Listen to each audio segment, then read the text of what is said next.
Assalamu alaikum and welcome to the International Museum of Muslim Culture's Islamic Heritage Month Earth Day event. I am Lina Ali, Deputy Executive Director and Chief Curator at the IMMC. My guest today is Lana Mustafa, an environmentalist, public farm director, and New Jersey homesteader. Lana is a second-generation Palestinian American who grew up gardening and appreciating the gifts of nature. Join me as we get to know this wonderfully talented woman as part of our Islamic Heritage Month virtual series at the International Museum of Muslim Cultures. Lana, welcome to the program. Hi, I'm so happy to be here. Thanks for having me. Thank you. Thank you for joining us. Some might ask, what does Earth Day or environmental awareness have to do with Islamic heritage or our Museum of Muslim Cultures? Well, our faith teaches us that the earth is an amana or a gift that we as humans must protect and preserve. We're taught to tend to the fields of tini wa zaytun, or figs and olives, as mentioned in the Quran, and we're encouraged to care for the creatures that are also sharing this earth with us. Lana, please tell us about yourself and how you became interested in what you do today. So I am currently an urban farmer here in Clifton, New Jersey. I'm also the farm director at Montclair Community Farms, another local nonprofit organization. And what I've been doing pretty much most of my life is gardening, whether it's like just exploring my backyard as a kid or tending to fruit trees in Palestine, living with my grandparents, all sorts of things. I've always been like very drawn and very curious about nature and this planet and just like very connected. I laugh and I kind of tell my friends that like I don't remember the color of their like curtains at home, but I remember who had like the apple tree or who had the pear tree or who had this rose bush or that rose bush growing. So it's always been very dear and near to my heart. Growing up, like I said, my grandfather was an avid gardener in Palestine, and I was living there for a really long time. So he would go back and forth and he would kind of like leave me in charge of the land. So I would have to be responsible for making something called jorat, which is like these kind of like mounds around the trees where you would have to then pour water and then allow the tree to soak it up. So it's always been something that I've been like really curious about. Fast forward, I got married, I had children, and suddenly I was back in the yard again. You know, we talk about kids and the importance of like sensory learning, and wow, what better place than the backyard, right? So I had 3 children under the age of 5, and they weren't all in school. So I was like giving them all these cool learning experiences. We started gardening together more often in the backyard. I was maintaining a small garden, but once I realized how engaged and curious they were, I, you know, kind of inspired and fueled me. And it also brought me like so much joy and like so many memories came up for me from my childhood with this beautiful wind. I'm gonna blow my computer off. Oh, my post-it notes. So I was basically urban farming in my backyard, started with one really small garden bed, a 4x4 bed. And then I noticed that my kids were really curious. Suddenly, like my 2-year-old was picking a tomato right off of the vine and like biting right into it. My kids were more interested in eating things from the garden and sampling them rather than what I was buying from the grocery store. So that really fueled me, you know what I mean? It brought me closer. I started researching what things I can grow with children, what had the quickest turnover so that they, you know, maintain that attention span really. And then in 2015, I, on a whim, kind of became a chicken mama. So I brought home some baby chicks for my kids to continue learning and experimenting. And we fell in love with the chickens. Of course, you know, we became very attached. And but yeah, so we had these baby chicks and my kids and I were very attached. And I started researching. I was on like backyard chicken keeping forums. And I understood after like learning a little bit about the care and what was required from me. I was like, okay, some people are out there doing this in, you know, 2015. It's not like a thing from the past, or it's not something that only happens in Palestine. Like there are people here in the modern world, the United States of America, chicken keeping. So it kind of encouraged me. And this is like very pre like social media. I was like just like momming at that age. Stage in my life, I should say. And we went out on Craigslist, got some refurbished materials, and we created our very own chicken coop. And a few months later, we got our first egg. And my kids were very engaged. They kind of understood all about the process. It also gave me an opportunity to assign more responsibility to them as they were growing. So like you get bored of chores, but then suddenly you have like this life that kind of needs you, so that sense of responsibility and compassion was like very embedded within my children. And by then, I would say two years later, my garden expanded, my knowledge, my curiosity. I went back to college to study biology and realized that this was like really, really my thing. In 2016, I learned about something called colony collapse disorder, and which is a disease that's affecting honeybees all around the world and pretty much killing them. Yeah. And I decided to become a beekeeper. So here I am, a couple years down the line, chicken keeper, kid keeper, beekeeper, urban gardener. Here, I don't know whether or not everybody can see, but we're at Montclair Community Farm, one of the urban properties that I manage, and it's about 6,000 square feet, and we are producing almost 1,500 pounds of produce over the course of a summer, basically. So we're providing our community with local organic produce at a fraction of the price. That is wonderful. That is wonderful. Thanks so much for sharing that. And Yeah, so you're absolutely. basically an urban homesteader. And just to Basically. clarify the term, homesteading, to those who might be unfamiliar, it's basically a lifestyle of self-sufficiency, basically where you produce and preserve your own food on your own land, among other things, correct? Yeah, absolutely. So, you're gardening and that has a very short season. So one of the ways to kind of become more self-sufficient is to learn how to preserve your own food. So over the last 2 years, I would say I got into canning, and I'm actually now a master canner. So whenever I have an abundance of a crop at home or on the farm, I'm at home cooking it up and then preserving it. So I have a pantry, and there's like canned string beans, tomato sauce, canned peppers, Wow. preserved. I, cut and dry my herbs, freeze things. So alhamdulillah, it's one way that I'm able to kind of do something that I love, but also save in the process. That is wonderful. MashaAllah. MashaAllah. It's So you it's a lot mentioned, of fun. yeah, I can imagine. I can imagine. And you mentioned herbs, and that goes into my next question. So Yeah.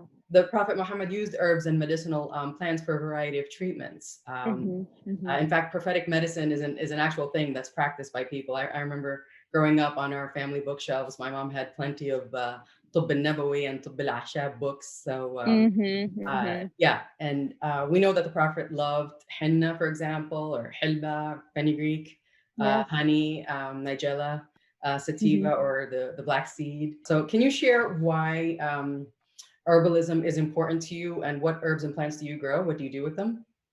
Oh, sure. Yeah. So absolutely. Plants actually do have a lot of potency and a lot of medicinal benefits to us. This goes to say way before we became, I would say before the agricultural revolution. Hunter gatherers. Yeah, we were hunter gatherers. I was going to say stagnant. I'm like, that's not the word.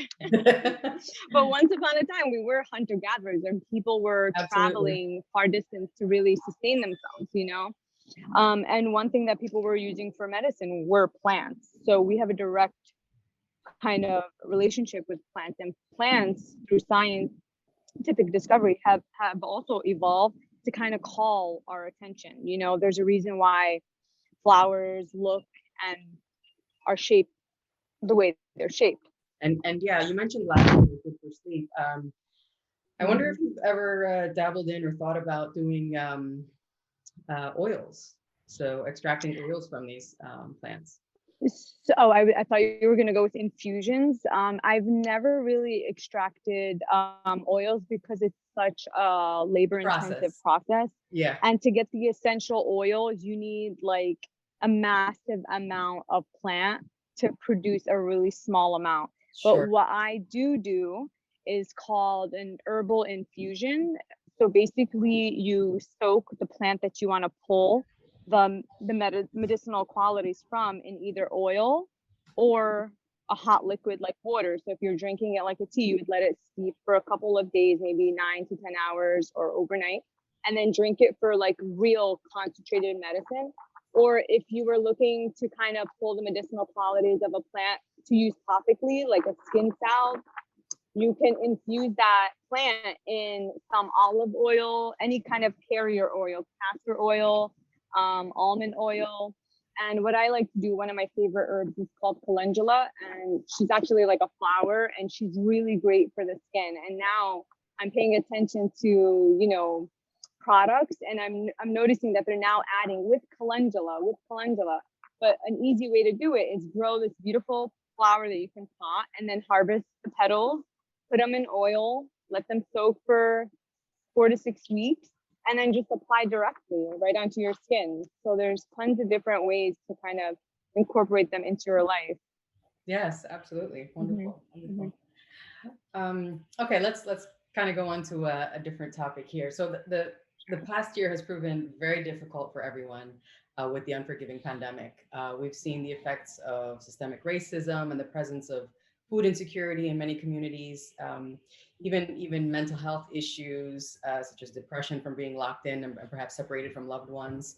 And this was especially amplified for those that perhaps don't have a garden or plot of land to get out and enjoy a fresh breath of air, exercise of the mind and body, I say. Yeah. How important is nature for our well-being? So as you mentioned, definitely COVID has hit people really hard, especially in communities that are already vulnerable and exposed, right? So we know that there's a direct correlation between your diet and your health. And then if your health is declining, your mental health is also declining. So it's kind of like this loop that feeds itself. And, part of our mission here in Montclair is to, of course, increase food access to people in need. So yes, we've seen a lot of need for people to start up gardens, to work in community gardens, get outside, not only to, of course, support their communities with produce, but also to help them regain their mental health. And yes, there's a very, very important thing to mention here. We are not separate from nature, right? We've actually come from nature. We need nature to survive. Everything else is just man-made, right? Structures, clothing, styles, computer technology. We've created these concepts. We've created them with mind, but we come from nature, right? So when you are in the forest and you're not looking at your gadgets and you're not reminded of this world that's outside, you finally feel connected at home and at home. And there have been studies to prove that by putting your hand in soil for a few minutes a day helps decrease your cortisol levels. Like you actually decompress, you de-stress just by touching the land. Same thing with like grounding. People are promoting a lot of grounding, like when you're having a lot of anxiety, a lot of frustration, just a lot of tension, take off your shoes and just walk on a lawn for a few minutes and see how you feel after that. And to talk about my kids, yeah, absolutely. My children love hiking. So do I. So when I'm super stressed and I need to get away from them, I kind of sneak out and go hiking. And there's always a scene whenever they find out I went hiking. So every year we have our nice little hike spot that we really like unplug, leave all of our gadgets at home and do the trail. We end up swimming in the pond. And for me, it's one way to help my kids connect with one another. They're constantly exploring, helping each other climb up things, turning over rocks, and just engaging in that curiosity. You know what I mean? And that's what being a kid is kind of all about, right? Just maintaining that curiosity, that self-exploration, and finding that compassion. And in nature, subhanAllah, I really feel like if you're paying attention, you see how everything works in a cycle and benefits each other. It's not just a one-way street where it's take. It's actually giving. Like the trees take from the land and give to the atmosphere. And there's just like this beautiful cycle that repeats itself. And the more you expose kids to that, the more they realize the understanding, that understanding that we are from nature, So I think, yeah, definitely outside time is mandatory. Get off your iPads, especially when the weather's beautiful. Any opportunity you can get to really explore, take an environmental class, workshop with your kids. There's a lot of things going on that are kind of promoting that environmental awareness and connection. Yeah. Do you have any tips for people that perhaps are not the type that will take their kids out on a hike or on a fishing trip or camping or something? How do people get started? What would you suggest is the easiest way to just go out and experience nature today? Well, if you're not a nature loving person and you are not a fan of getting your hands dirty, but you're still curious about exposing these topics to your kids, I recommend finding a local organization that's doing environmental education. Maybe sign up your child to be around kids that are also curious about the same thing, where there's structured play and they have a theme and a lesson, and it's an opportunity for a parent to catch a break, but also channel that knowledge that they're not able to give and explore with their child to someone else or some other organization who can. We do a lot of that here at Montclair Community Farms. We run a ton of environmental programs, and I teach K-2. And every single moment in this garden, I don't even need a lesson plan. There's a learning moment. Like they see a funny insect that they've never seen before, and then we can go into why pest management is important on a farm, or they see, a robin or a cardinal, and it's like, why are birds important to the ecosystem? You dig in the soil, you see a worm, and it's like, why are worms important to soil? And there's always something to learn. So if you're not into it, there's going to be an organization or a place that can help support your child in their learning. Exactly. I always encourage people to look at the NPS, the National Park Service. There are wonderful state parks and national parks really in our backyards. You just have to search what's closest to you. I know that the National Park Service has a program for fourth graders where you get a free access pass to these parks, and these are national treasures that our presidents have passed laws to protect, because they offer something really interesting. And even if you're nowhere near one of the larger national parks, there's definitely a state park near you that is as simple as going and taking a walk, really getting that fresh air in and recharging. And today's a great day to do that. I think I'm going to go for a walk later on. I've been postponing since all winter, but it's time to get out and get moving. Expected to be like a high of like 73. Yeah. So yeah. If you can make it outside, it's worth it. Absolutely. You mentioned pest control, which is quite interesting, and that just brought up a question. So last year we started gardening. We have a nice piece of land to work with, but to be honest, we weren't very successful. We had a lot of competition from the squirrels and the rabbits. Yeah, that happens. It really became food for them, and that's okay. But I'm just wondering, like from a professional perspective, what can we do? So is your garden fenced at all? That's my number one question. So if you live in an area where there's a lot of deer or squirrel or raccoons, you may want to consider kind of fencing off your garden, especially if you're fighting deer. Like if that's your problem, you want to fence it off at least 6 to 10 feet high. Wow. And then it depends on your pets, right? So if you're worried about groundhogs, you have to kind of go deep a little and fence off within the soil. For squirrels, unfortunately, they're the biggest culprit here. I don't have enough space to grow 100 tomato plants and support the whole squirrel population. So here at the farm, we barely got any tomatoes because of the squirrels, and they're a challenge. But my advice is also if you can put down some black pepper. They don't like the smell of like pepper. That kind of deters them. And I can imagine that in different areas, it might be a different culprit. So my parents are in Florida, and they have a gorgeous mango tree, and they have a raccoon that is visiting and getting basically rid of all of the baby mangoes before they even become a mango.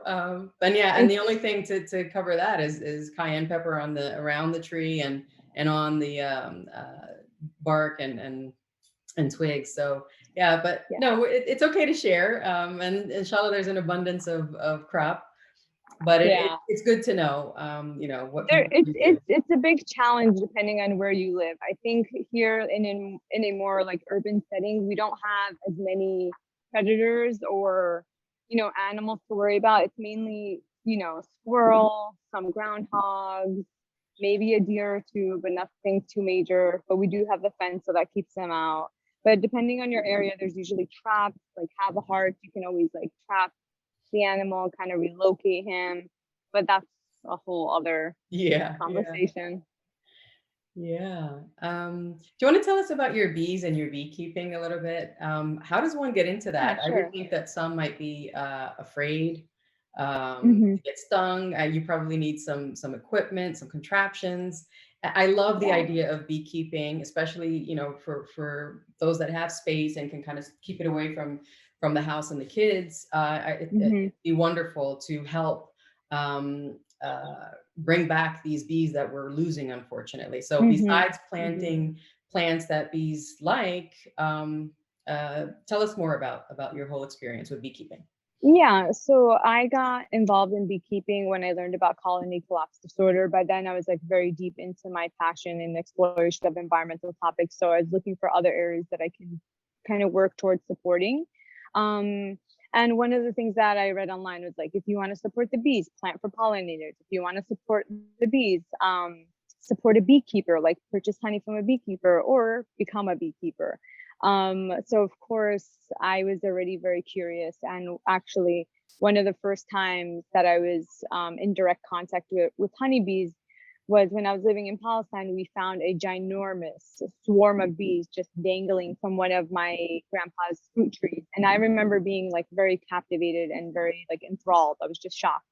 So when I started researching and learning, that joy kind of really just reignited. And I started learning, really educating myself, making budgets, looking for mentors, reading on my own, watching a lot of documentaries. So if you are considering beekeeping, it's a beautiful hobby to have, but it's very, very challenging. And there's also a lot to learn and understand before committing. So for me, I wanted to get a really thorough understanding of what I was about to commit to.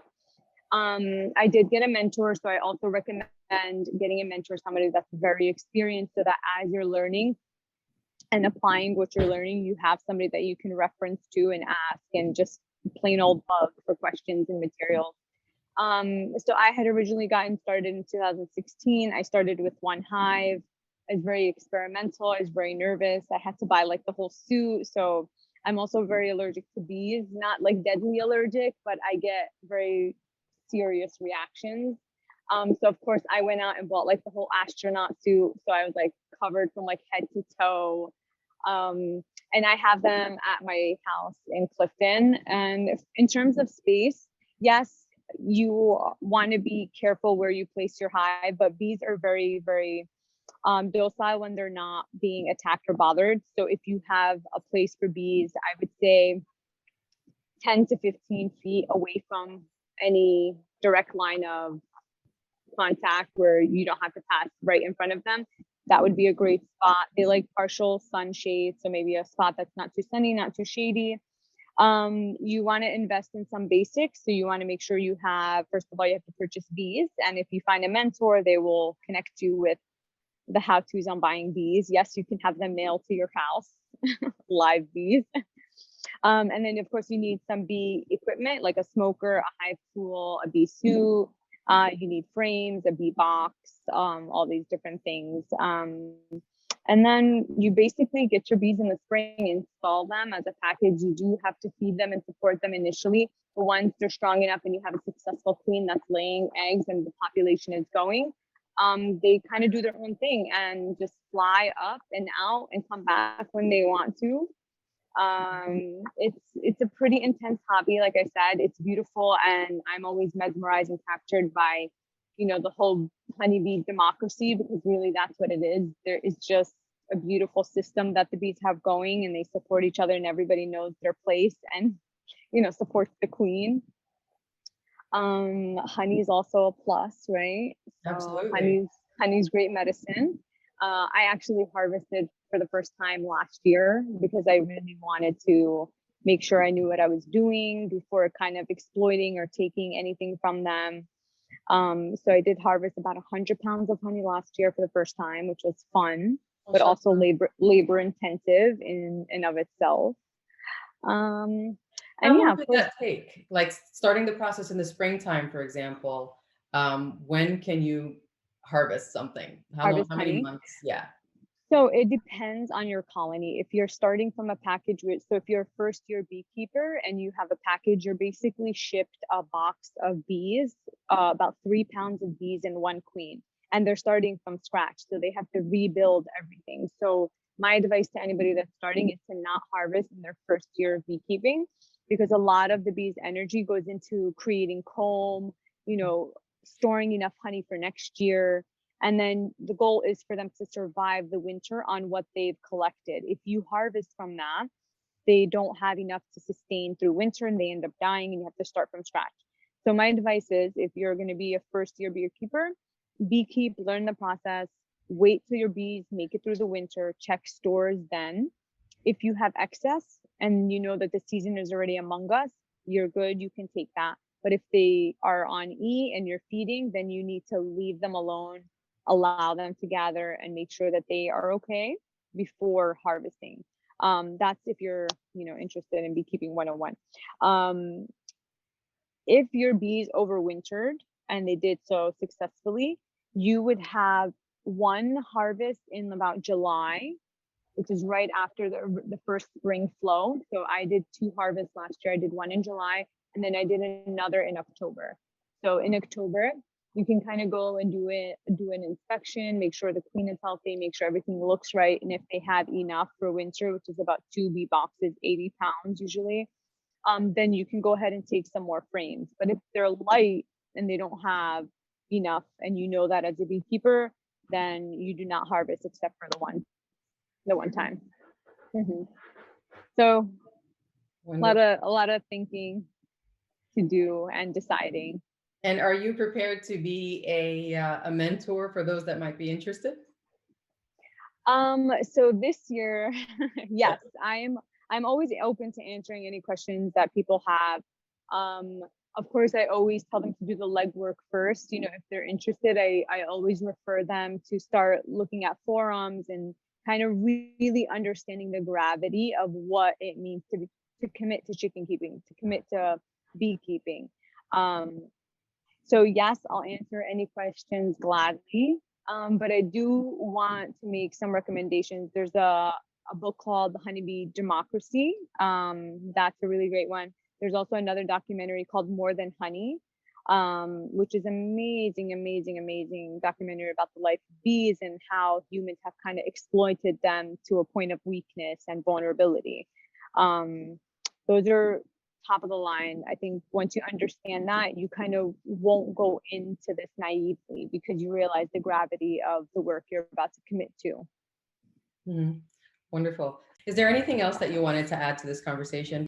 I guess maybe just I want to continue to encourage people to connect to nature and take back power into their own hands by learning how to grow their own food.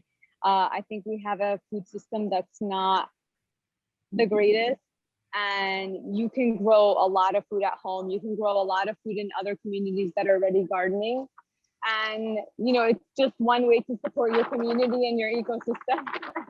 Maybe not, Lena, with this wind.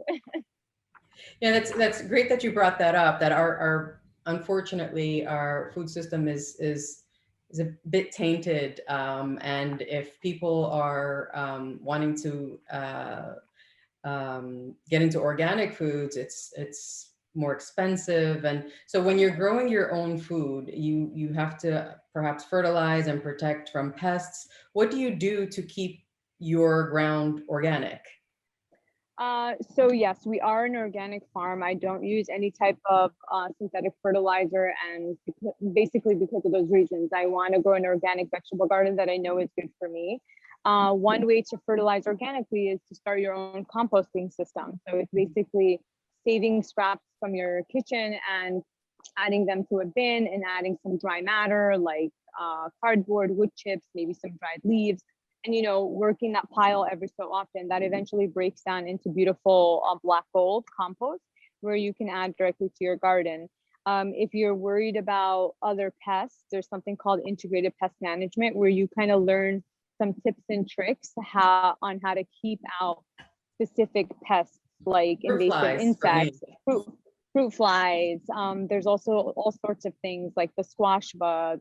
There's the potato beetle. There's the cucumber beetle. So you kind of learn different techniques that are organic and not harmful to your environment. You can do a lot of crop companion planting, where you're planting things that are beneficial for, you know, in terms of like repelling one thing or another, or just supporting something for flavor, or, you know, delivering nitrogen to the roots. There's all these different ways that you can support your soil and the plants. Yeah, yeah. That's amazing. SubhanAllah. Yeah. Okay, so Lana, thank you so much for your time today. I certainly enjoyed speaking to you, and I'm sure our audience enjoyed hearing from you as well. We wish you the best with your work, and we hope more people follow in your footsteps of caring for our earth and making the best out of the abundance it has to offer. So shukran, and yeah, thank you so much for joining us. Thank you so much, Nina. It was a pleasure, and I do want to encourage people to get outside today. It's very beautiful. Yes, yes. Thank you. Thank you. Have a great day. Bye. Take care, Nina. Bye-bye.